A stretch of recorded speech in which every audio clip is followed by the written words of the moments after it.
वज़ीर आज़म इमरान खान ने सरकारी खर्च पर वफाकी काबीना के अरकान के बैरून मुल्क इलाज पर पाबंदी आयद कर दी।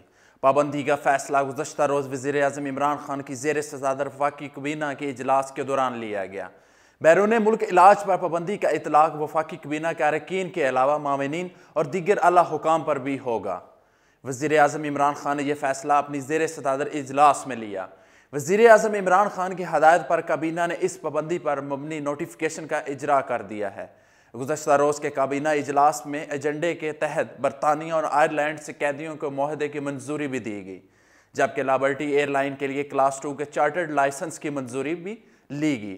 जी नाजरीन, इमरान खान की ज़ेर सदारत इजलास हुआ। नाजरीन को यहाँ पर बताते चलें कि तहरीक इंसाफ की हुकूमत में वफाकी वज़रा को सख्त पाबंदियों का सामना करना पड़ रहा है।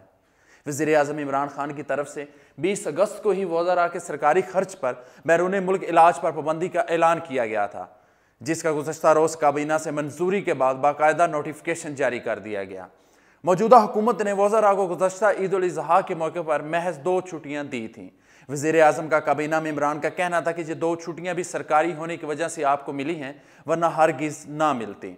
नाजरीन, इब्तदा में ही वज़ीर इत्तलात व नशरियात फवाद चौधरी ने ऐलान किया था कि वज़ीर आज़म इमरान खान 3 माह तक कोई बैरूनी दौरा नहीं करेंगे, जबकि इमरान खान का इसके साथ कहना था कि हुकूमत संभालते ही हफ्ते में 2 मरतबा काबीना का इजलास होगा और उसमें ब्रीफिंग दी जाएगी और उनसे ब्रीफिंग ली जाएगी कि आपकी क्या कारकर्दगी है और आप किस तरह काम कर रहे हैं। इसी तरह मैं भी 16 घंटे रोज़ाना की बुनियाद पर काम करूँगा, जबकि मेरे वज़रा और मशीरों को भी 14 घंटे काम करना होगा। अब तक के लिए इतना ही। देखते रहिए उर्दू पॉइंट।